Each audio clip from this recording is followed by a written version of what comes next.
Most of this generation quits the second they get talked to. You did this wrong, or they get yelled at. It's so easy to be great nowadays because everybody else most people are weak.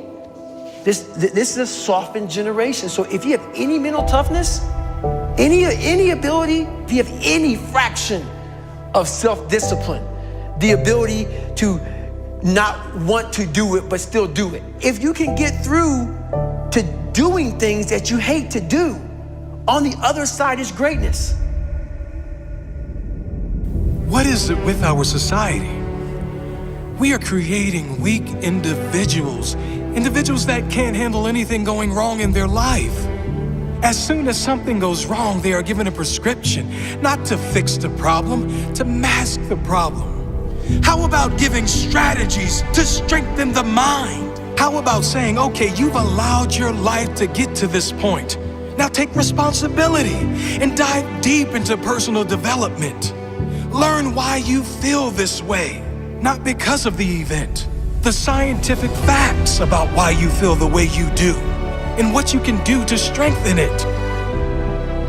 The moment they are criticized, rather than take any of it on board, rather than prove any of those people wrong, they give up. They attempt to defend the criticism with useless talk, but never with definitive action.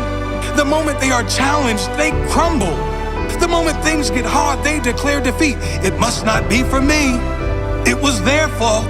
If they didn't do this or treat me like this or say this, then I would have made it. No, you're just soft.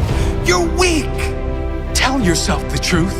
Because until you do that, until you look in the mirror and acknowledge that you are the problem, you'll never be able to grow into the person that is capable of achieving all those things you want. You are the problem, the only problem. Your mindset is the problem. Your attitude is the problem. It is no one else's fault, it's yours. If you want the good news, you are also the solution. You and only you. If you have character, that statement will change your life. If you have no character, you'll remain an average complaining hater like most other people. You are your only problem, and you are the only solution. Sure, big things happen, tragic loss, things which no one would deserve. I'm not talking about those things. I'm talking about the people who are one job loss away from a breakdown.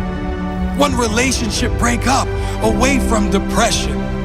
One argument ruins their entire week. Come on, people. This is not how to live. Even with the big stuff, if you have perspective, if you know who you are, if you really appreciate everything you do have and believe everything is as it should be, all of those big things can be handled much better.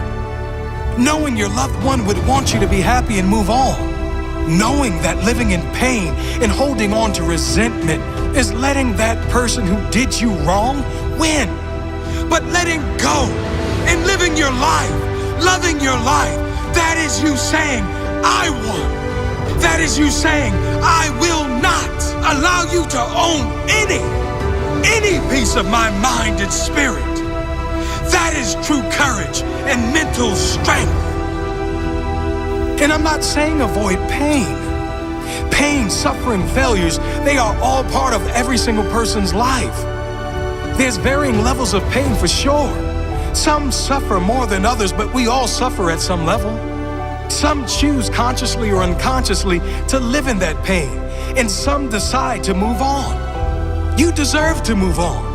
Mental strength comes from those struggles. It is formed from pain. It is increased when you refuse to give up at times when most others would. It grows when you keep going, when things seem impossible. It grows when you push one more time past what you thought was your limit. It grows with consistency. That is mental strength. Excuses are for weak individuals who have no heart. Take responsibility for where you are now and commit to do something, anything, whatever it takes to make sure your future is better. You do have the choice.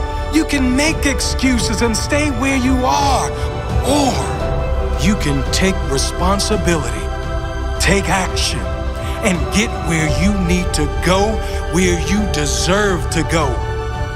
What do you choose?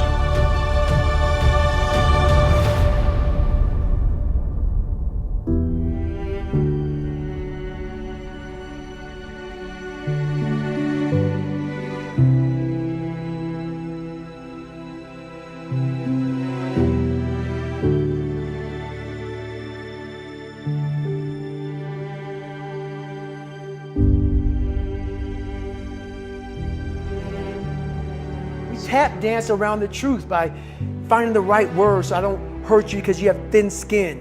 No, tighten up, people.